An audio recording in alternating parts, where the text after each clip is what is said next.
শেষ মুহূর্তে রাজশাহীর চমক, দলে ভেড়ালো অভিজ্ঞ তারকা ক্রিকেটারদের। বিপিএল এর আসরে রাজশাহীকে আমরা বিগত 3টি আসরে দেখতে পাইনি, তবে এবার আবারও নতুন করে দুর্বার রাজশাহীর নামে বিপিএল এ চমক দেখাতে চলেছে। ড্রাফট থেকেই দেশি বিদেশি ক্রিকেটার দলে ভিড়িয়েছিল, তবে আবারও নতুন করে দলে ভিড়িয়েছে বিদেশি ক্রিকেটার। জিম্বাবুয়ের রায়ান বার্লকে দলে ভিড়িয়েছে দুর্বার রাজশাহী। মিডল অর্ডারে দুর্দান্ত ব্যাটিং ও লেগ স্পিন করতে পারেন। প্লেয়ার ড্রাফট ও সরাসরি সাইনিং এর মিলিয়ে এবার ঘরোয়া টুর্নামেন্টের জন্য মাঝারি মানের দল গড়েছেন দুর্বার রাজশাহী।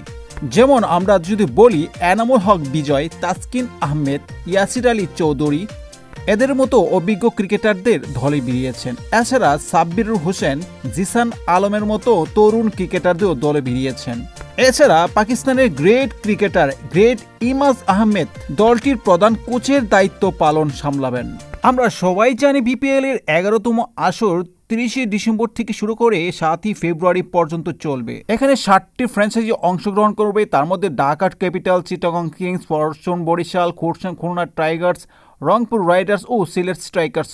আমরা যদি এখন রাজশাহীর পূর্ণাঙ্গ স্কোয়াডটি দেখতে পাই, তাহলে শুরুতেই তাসকিন আহমেদ, এনামুল হক বিজয়, জিসান আলম, ইয়াসির আলী চৌধুরী, সাব্বির হোসেন, ছানজামুল ইসলাম, SM মেহরাব হোসেন, আকবর আলী, হাসান মুরাদ, শরীফুল ইসলাম, মোহর শেখ, মোহাম্মদ হারিস, রায়ান বার্ল, বিলাল খান, সাদা নাসিম, রাহিলু সামারাকুন। দেশি এবং বিদেশি প্লেয়ারদের মিলিয়ে এই স্কোয়াডটি গঠন করেছে দুর্বার রাজশাহী। এবারে বিপিএল এ আপনার দল কোনটি আর দুর্বার রাজশাহী কেমন করবে এবারে বিপিএল এর আসরে অবশ্যই কমেন্টস করে জানিয়ে দিন। যারা এখনও চ্যানেলটিকে সাবস্ক্রাইব করেনি প্লিজ সাবস্ক্রাইব করে নেবেন। আল্লাহ হাফেজ।